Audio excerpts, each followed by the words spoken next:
that is in a minute. To my left, I have Jeff Rowland, who's Vice President of IT Audit at USAA. Here to kind of talk about some of the unforeseen impacts that come along with disruptive technology when it is implemented, or sometimes when you find out that it's kind of already in your workplace and you may just not know about it.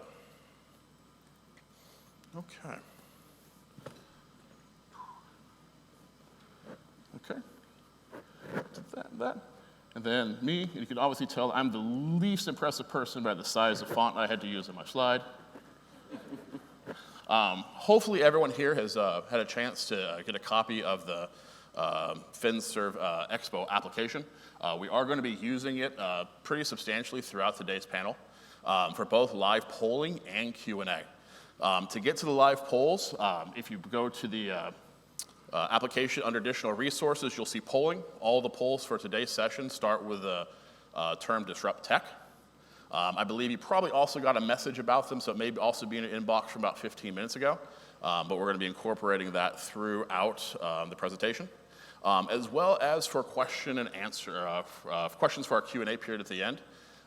If you navigate to our session in the agenda, there's a place where you can add a comment. Just go ahead and add whatever comments you want during the presentation, so we have a chance to have a kind of a good conversation when we get to that point. Okay. So first and foremost, before we kind of dive into the panel, just want to kind of talk a little bit about what disruptive technology, what it means, right? Because that's one of the challenges that you'll often see when you start to market these type of terms, right? So the original definition basically is contributed to a gentleman who worked at Harvard in the mid-90s. And basically the kind of the focus he had was, it was basically a way for smaller, right, more narrowly focused, potentially a little bit more agile companies to find a way through innovation to displace larger companies that were already there and displace them to the point that they were essentially no longer relative in that space. Now, again, that kind of definition has changed a lot over time. There's hundreds of different definitions that you can find if you're to go search for it. But I like this one that I found, which again, it talks about the same kind of concept. It's really finding, when you talk about disruptive technology innovation, it's really getting to the point that it's not replacement. And I think that's kind of the biggest thing that when I talk to people, it's kind of the common misperception is when we talk about disruption is really not displacement. It's a point where there's some innovation, technology otherwise, that fundamentally changes how we work, how we live, how we interact together, in ways that you sometimes can't even predict, right? And so first, kind of go through just a quick example of disruptive technology.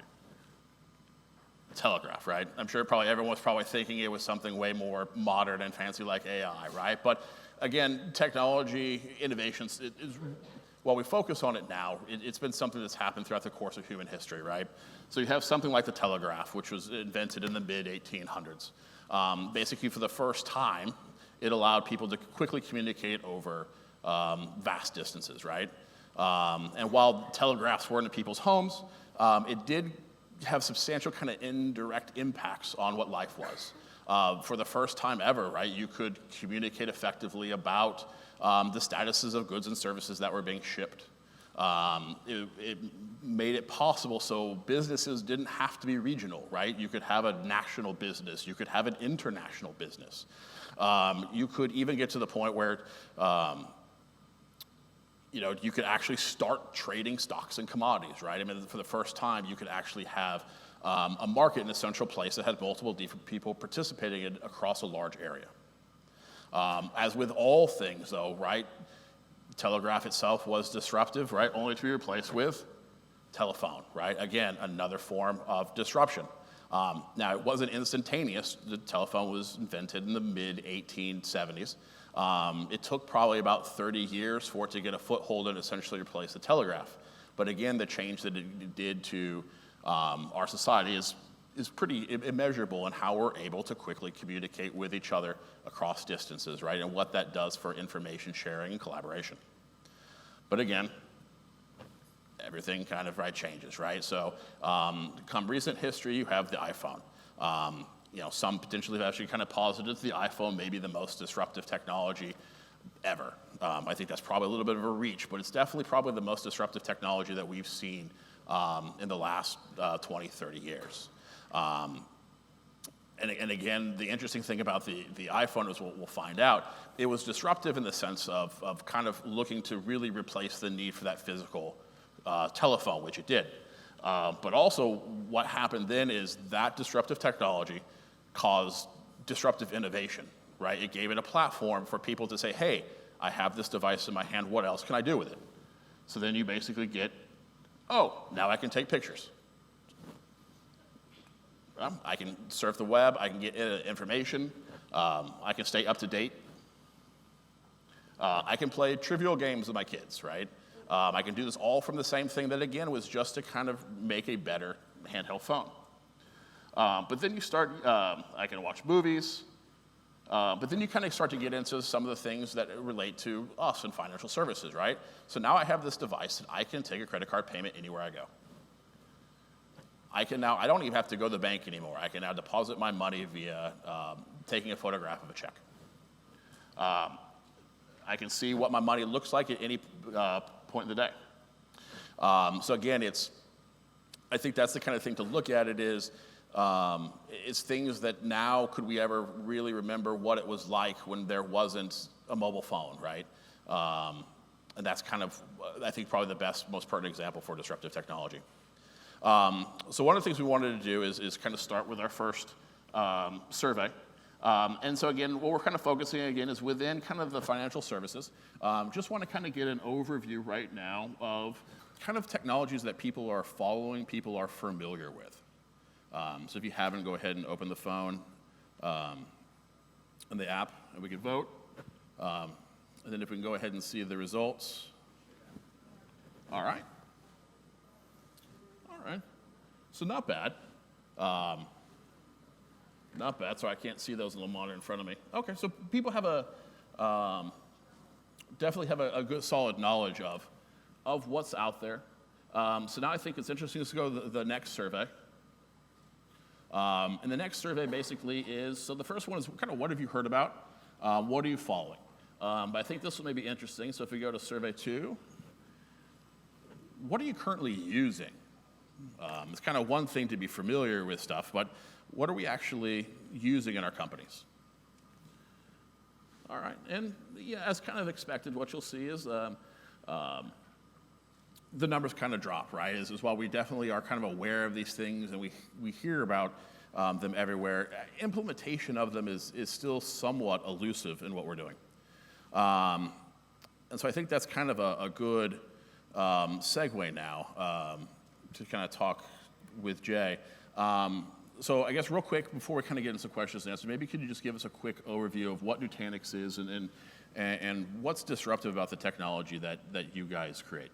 Yeah, definitely. So when it comes down to Nutanix, what we are, if you were to classify us in a segment, we're a cloud or hybrid cloud provider. We take the same technology that's in the public cloud, package that in a form that can be deployed on-premise or a combination of the two of them. Now, I know that probably makes it pretty boring. I think a lot of companies out there claim to be a cloud company. What's different about us and where we've been going, where we've been growing, is the concept of what we're trying to do is greatly simplify the infrastructure. Because every company is a technology company right now, but what's important are the applications powering your business. And our whole go-to-market, what we're trying to do is greatly simplify the architecture so there's no longer specialized arrays, specialized firewalls, different software-defined technologies, and put that underneath one package to make it simpler for companies to deal with their IT infrastructure, be it on-premise, in the cloud, or a combination of the two of them. Excellent. And so, Jay, I think, again, going back to kind of what we saw on the slides, right? We're all familiar with it. We've all kind of been conditioned that we should be on the lookout for these technologies. But at the same time, in all the conversations I have, there always seems to be this level of concern and reservation that comes with it because it may be undefined, it may be new. What are some of the most common concerns and reservations people have when you're having a conversation with them about your platform? The biggest concern people have, and I think this isn't unique to us, I think this is true for almost every disruptive technology out there, is the biggest risk is to a company's business processes and operations.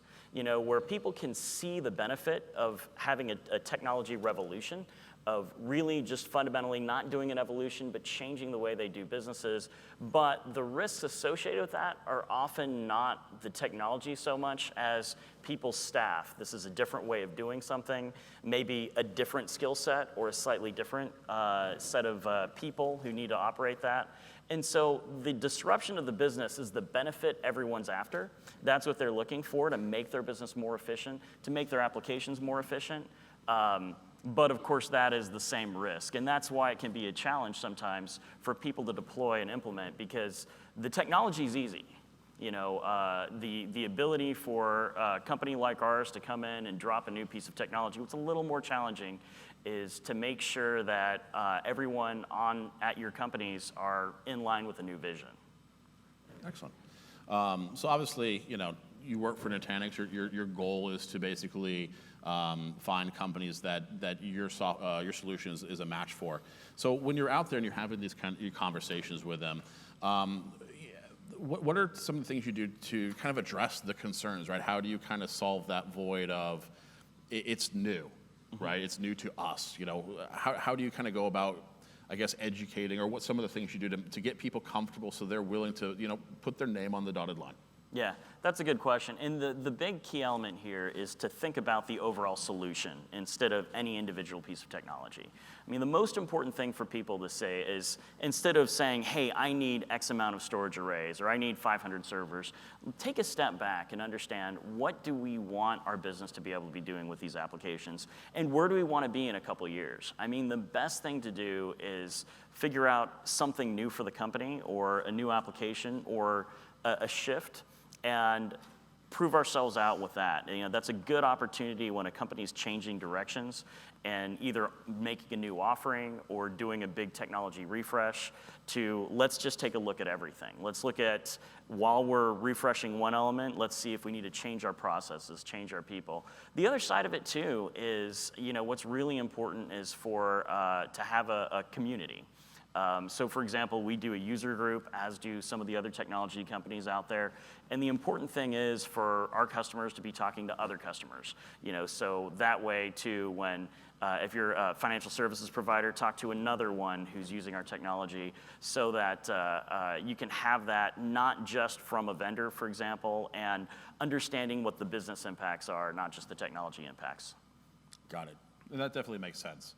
And you kind of covered this a little bit too, but I'm going to ask this question as well. I mean, for those people out there that are looking at a platform such as yours, or really kind of any other platform, are there any kind of recommendations you have for how they have their evaluation? Because I think that's probably one of the biggest challenges is because it's new, you can't necessarily rely on the tried and true mechanisms you've used before, right? You kind of have to kind of think out the box. So what are some recommendations you have for evaluation strategy?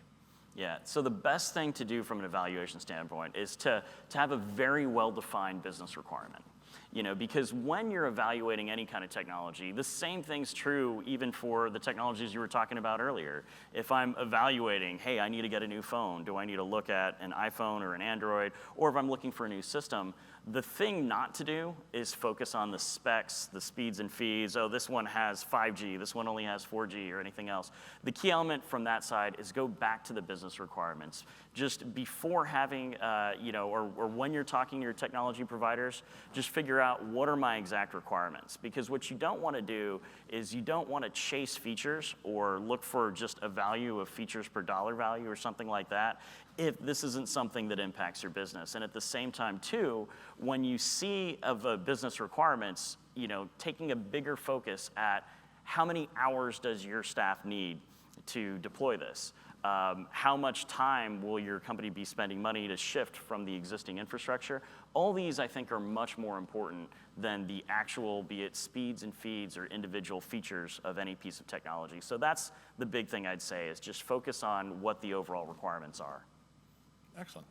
And so that kind of brings up a kind of an interesting point, right? And us up here on a panel, that seems kind of easy to say, right? Mm-hmm. But that takes a decent amount of work in order to put in the effort to research that and to mm-hmm. build kind of that comparative matrix.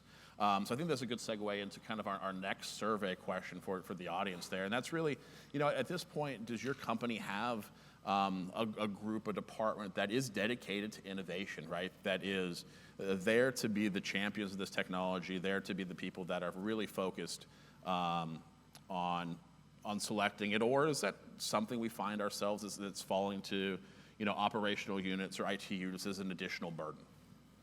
And if we look at kind of the results of where we are now, okay. So no's definitely kind of outweighing the yes, but actually, to be honest, probably more yeses than I would thought. I think that's definitely kind of a good sign, as well as a reflection of what we're kind of seeing in the marketplace. I think we'll go to kind of the next slide as well, which we kind of talked about this too. Even with that said, with more kind of focus on this, there's still kind of the classic reservations for why can't we go forward.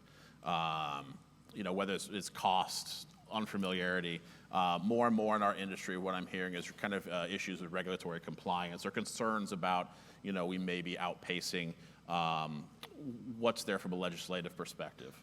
Let's kind of see what's there. Okay. Interesting. I would definitely kind of agree with that from our perspective at VRM as well. But I think that's because it's an interesting kind of segue, Jeff, to kind of talking about your role in IT, in the audit side of things at USAA. And I think that kind of goes with, we talked before a little bit with Jay about when you're actually going to look for it, right? We're going to look for this technology because it's going to make a difference. But what we're also finding when we're talking to people is sometimes the technology has already found its way into your organization, or there's a possibility for it, and you have to recognize it, right? So talk to me a little bit about some of the challenges that you face as an auditor, recognizing when it's already in your company or organization. Let me start by giving you a little bit of background about where I'm coming from and USAA, just real briefly. For those of you who may not know, USAA, we started out as an insurance company, and then we created a bank, and then we also do investment and advice for mainly members of the military and their families. And so representing audit, I kind of represent the other end of the spectrum, right? And I think a lot of folks in financial services end up looking at audit as, the office of no, especially when it comes to new ideas, when you're going to go in and you're going to implement something, and it has the risk of running sideways with regulatory constraints. And so I think we're like the voice of effective challenge. Have you thought about these controls that this newfangled technology that you're coming to life with is actually not going to get us in a bind? And I think the best example that maybe I could give was when not long after I started USAA, a little more than 17 years ago. The iPhone really wasn't around, but as you can imagine, our members of the military are all over the world. And we don't have a physical banking presence. When we created banks, we were truly one of the early internet banks. And so this notion really of how do we try to get our members, their check, get that thing deposited. And so there was all kinds of ideas, and they came up with this novel idea called deposit at home. And you remember your scanners, your printer scanners that you had, and so this was a great idea. So you endorse your check, you put the check on the scanner, you scan it in, and you turn it over, and you scan that part in. And I remember when they floated that idea to audit, and we looked at them and were like, "Are you crazy?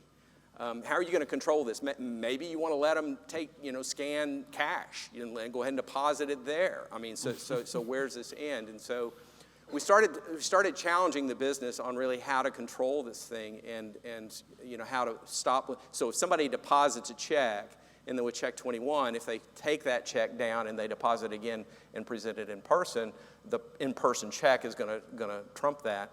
And so, we started putting in controls around that to basically say, if we have members that do that, right, we're going to cut off that privilege of being able to do it. So that was kind of the early challenges. But I think that's a perfect example, really, of when we start talking about thinking how we're going to control these things, and not in a reactionary way, right? After we're facing losses, do we have losses in this channel? Absolutely. I'm sure most people would say the same thing. But that a very significant challenge to get people, the innovators, to start thinking that way. We do have an area that's dedicated to innovation, and it's really kind of interesting to look at some of the harebrained schemes they come up with, right? And then we come in and we're like, no, you really can't do that. That's interesting. Obviously, it's a different perspective from what we had with Jay. So on your side, I mean, what are some of the common issues that you're encountering when someone's presenting something to you, or you happen to find that maybe something's already been started to be implemented? What are some of the common problems that you see with the implementation right now? The best example that I can use, I can't give you a lot of specifics, but there was a pilot that they went live with, and it was called a pilot because they limited it to a certain number of live members. And I'm like, well, okay, it's still live members, guys, and you still have the regulatory requirements to meet. But I mean, it had to do really with kind of going to your Google device or your Amazon device, and checking balances with that. The behind-the-scenes enablement of that really was they enabled it all right, but they created risk in doing it, right? And so our biggest challenge really is, okay, don't outdrive your headlights when you're implementing these things. Just make sure that you're thoughtful and you're seeking the effective challenge from those folks, because I think the last thing that we want is the regulators to come in and say, you know what, I don't know what y'all were thinking, but no. Right. And I think that's kind of interesting that you brought that up. I guess typically kind of the support services and audit being one, you're always a little bit behind maybe where the business is pushing things. It's kind of the nature of the beast. Do you find that's changing at all, that there's a little bit more of a push to be a little more inclusive as these things have been rolling out than in the past? I do. We have a section of the audit team that is the projects audit team, and it's only called audit really because they're part of this department. But the intention is really to invite those folks in early on so that they can provide the effective challenge, to these implementations. Have you thought about these controls? And I think the more risk aware your organization is, if you've got good risk and control acumen across the three lines of defense, I think in the end you start really getting those synergies. Sure. But your innovators really just aren't wired to think controls, and so you really kind of need those borders around it to ensure that they do think that way. But I would like to put a lot more resources into the projects team, because that's exactly. That's all they're doing is they're working with those large projects. But when you only have a few people to put against it, it's just almost like sticking a finger in a dike. It's just we could use a whole lot more. Right.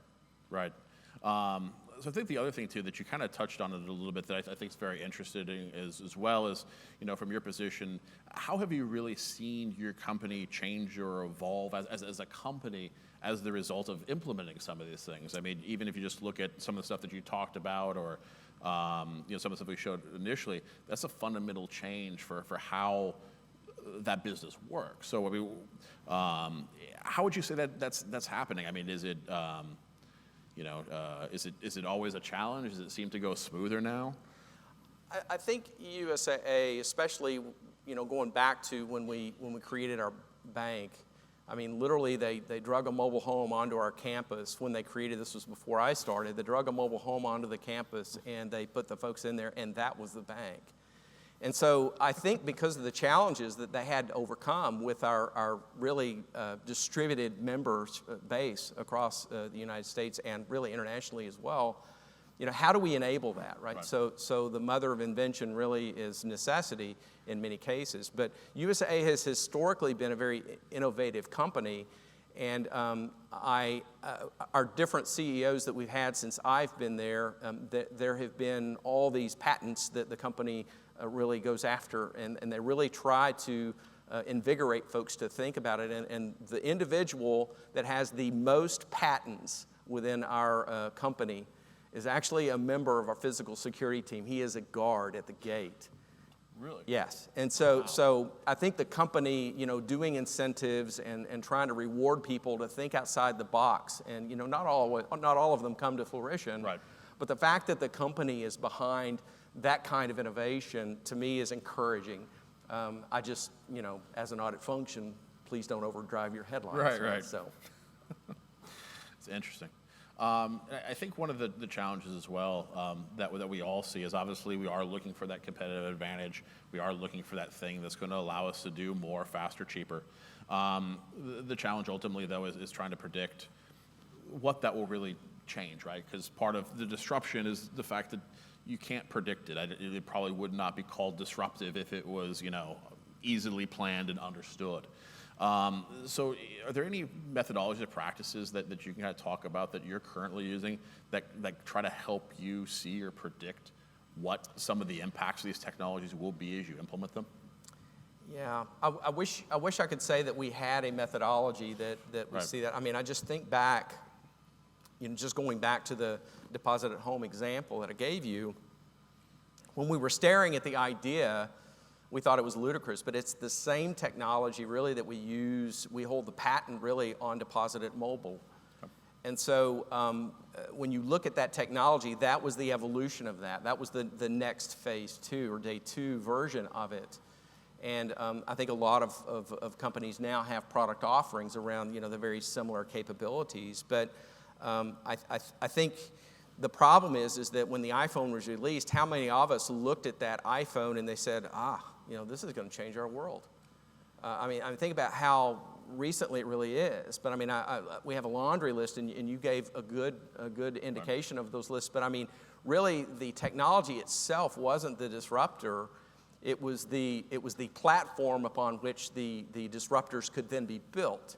And so it's all the applications. And think about now, all the different folks that Right. put those applications out there. I'm sure there's an app for that, right? And so with that, I think that's the thing. You're staring at the idea, and you don't always look and see what is the art of the possible. Right. At least at the time. It's easy when you're looking backwards to see it. But I just think having an open mind and just being okay. So what is the art of the possible, and allowing yourself to think that way, but. I would say in the audit function, and especially your regulators, I mean, how often are they seeing the art of the possible? I mean, if you think audit's a negative Nelly, the regulators are that much worse. Right. So, with that said, I think that's the balance that we run, especially in a highly regulated industry. In other industries, I can see where, maybe the barrier to entry for, new innovative ideas is somewhat less, but that's the balance that I think we have to keep in mind. Excellent. And so I kind of purposely set this panel up to kind of bring 2 different perspectives in on this trend. And so I think for the last questions that I have for you guys, I kind of open up to both of you. And I think it really is, I'm interested. I'm sure a lot of people out in the crowd as well. It's, if we start to kind of look forward, right? Is we all know, we're all smart enough to know that the embracing of these technologies is not really optional at this point. We have to be smart about it, right?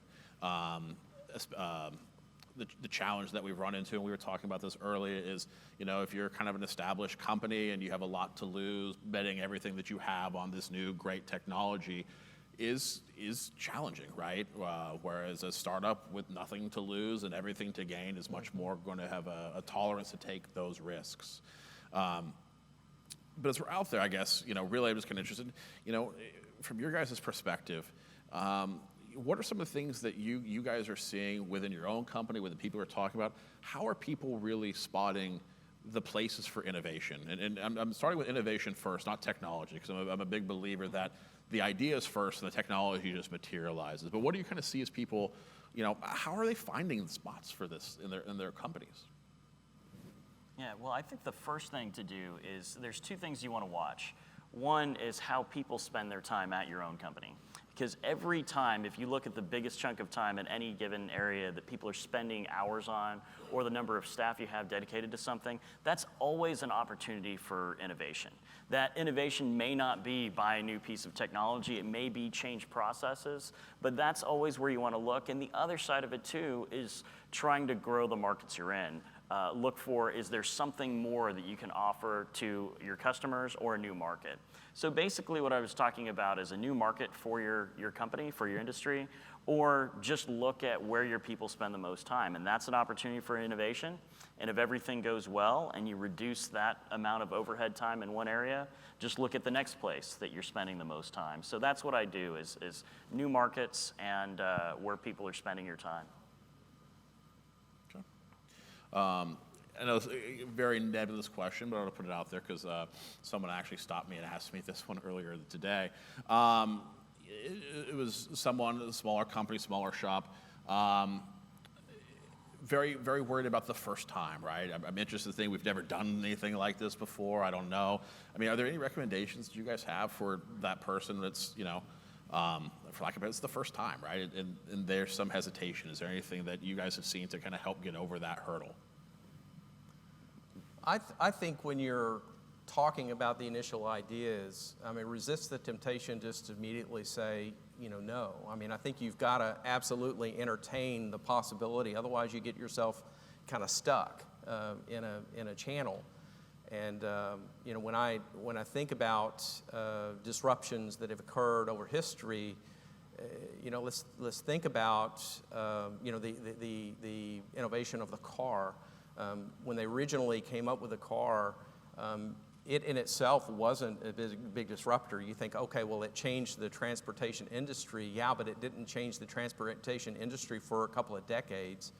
It really wasn't until the disruptive innovation of an assembly line that Henry Ford created, where really that put the cost really of the product into something that was then achievable by the masses to then get a hold of. So, you got to think about that process piece of it, and is there really a better way of doing it, and constantly entertaining those ideas. Right. Because just because you're talking about an idea doesn't necessarily mean that you're absolutely going to go implement it. And I think that's our fear, right? Right. That you're going to get ahead of yourself and you're going to do that. But in terms of talking about those ideas, I think the companies that entertain those things and are constantly seeking a way to improve, whether it's delivery model or service or product, it doesn't really matter. In the end, if you are, staying on top of that, you're really invigorating your company and challenging them to think versus getting stuck. And I think that's where companies find themselves being obsolete. Another example that I had seen really was the first, the ice factories. Early on, the way that they were providing ice was they'd go cut it out of the ground and then transport it. And then, then they had the idea, well, let's put the factories that produce the ice more locally, and then we can produce that ice, and then we can deliver it. And then, somewhere along the line, somebody said, all right, well, let's have a refrigerator, and everybody can have their own ice production facilities. Each one of those lines of business became obsolete. It wasn't the predecessor that got themselves thinking, oh, well, I should have a refrigerator or freezer. No, they were in the business of cutting blocks of ice out of the middle of the lake and generating. They weren't thinking that way. And so using the technology to think about things differently, to me, is kind of like the formula to success, and allowing your folks to think that way. Mm-hmm. And I think that's interesting that you brought that up, and we had the poll question a little bit earlier about the innovation department. But from your guys' perspective, obviously what we kind of talked about before is the fear of the larger company is, they're focused so much on basically keeping the lights on, doing what they're doing today. They're not looking for that innovation, right?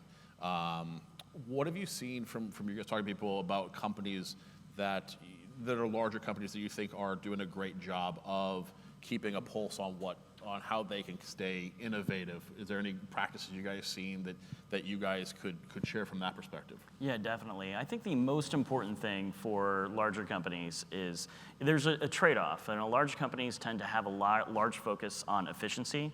And the problem with efficiency is often people can take money away from groups evaluating new technologies or new way of doing business. And this is a great opportunity for the smaller companies. You know, when it comes down to it, the world is changing right now at a level, at a pace we've never seen before. I mean, if we think about just the past decade, there were whole technologies out there that were being invented, brought to market, and become obsolete in a 3-5 year period of time. And when you have that level of pace right now, nobody knows. No one has a perfect crystal ball of where things are moving in your industry. There's one thing we all know. What we're doing right now will be obsolete in a relatively short period of time. And so I think the important thing is don't ever fall into the trap of thinking, I'm making money where I'm doing now, I'm just going to stay the course perpetually. And that's unfortunately a trap a lot of larger companies fall into. It's a great opportunity for the smaller companies out there, but the larger companies that haven't fallen into this trap, which is a lot of the larger companies that have existed through everything, are the companies that, as cars are changing, as other areas are changing, they're always evaluating what's coming next and aren't afraid to try, aren't afraid to experiment a little bit. Let's try shifting our market, you know, because that was a great example with refrigeration. You know, the technology disrupted multiple times. And if someone was making a ton of money transporting ice and never looked at a smaller factory and then never looked at technology to the homes, that company would just go out of business at each stage of the way, versus that company would have a heads up over every other company since they already know the underlying industry. And so I think that's the most important thing, is for the large companies out there to make sure to not lose that ability to be nimble and to always keep their ear to the ground and look for what's going to be a disruptor to their industry. I do think that you've got to kind of stare at some of the companies that would come to our mind that are no longer because they failed to innovate, right? I mean, Blockbuster was a client of mine when I worked for Ernst & Young, right? And I mean, they just, no, we're not going to do that. We're going to stay in our niche, and staying in your niche has a consequence. So I think the motivation there is you certainly don't want to go the way of Blockbuster. Yeah, and if you think about so many of the large companies that have passed the test of time have had huge disruptions when they haven't caught up. I mean, Microsoft is a great example. Microsoft had been focused on the consumer world and had just been focused on their operating system, focused on control, which made them highly successful in the 90s and early 2000s. And they were in a very bad situation when Apple came up, when smartphones came up, and when everything moved to the web, so the platform you're on no longer made a difference. And now what they've been able to do is the current CEO has shifted that to the cloud, to Office 365, to cloud-based services. And now Microsoft is doing extremely well again. But if you look at the industries they're in, where they're getting their revenue from, it's dramatically different than it was just 10 years ago. And they would have never had that ups and downs if they had been focusing on cloud, on enterprise, at the same time they were focusing on the one market. And so I think we've seen that with every large company that's survived, it's passed the test of time, is that company today is not the same company that it was. It's been a slow evolution over that whole period of time. Look at Amazon, right? Started off selling books, low and slow, and now, I mean, there's not anything that you can't buy from Amazon. I think it's kind of interesting too. I went to the Microsoft Build conference this year. I also went to Microsoft Tech Ed, which was what it was before Build when I was much younger. It is interesting because it was in the Seattle Convention Center, and when I was younger, probably 15 years ago, like you said, it was all about its server, it was all about its client operating systems, et cetera. And this time I went, there was two booths in the entire place that was dedicated to that. Everything else was about Azure, their AI offerings, et cetera. But I think, like I said, they did a great job of really initially missing the boat, but again, being able to write that track, which is pretty impressive for a company that size. So, so as far as just kind of the Q&A for the panel, That's what we had. Again, the idea today was really not to necessarily go into trying to tell you what AI is, because I'm sure you guys see that all the time, but really to kind of give you guys more of a framework for how you can go out and look at these things, find the thing that find the innovation that works for you, find the matching technology for the innovation, and then basically monitor it to make sure that you're getting what you want from it. That being said, we do want to kind of open it up for questions from the audience. So there's two gentlemen on the side of the audience. If you didn't submit a question on the mobile app, or if you did, we can kind of go through those. So if you didn't submit anything through the mobile app, just kind of raise your hand, and someone with the microphone will find you. Any questions?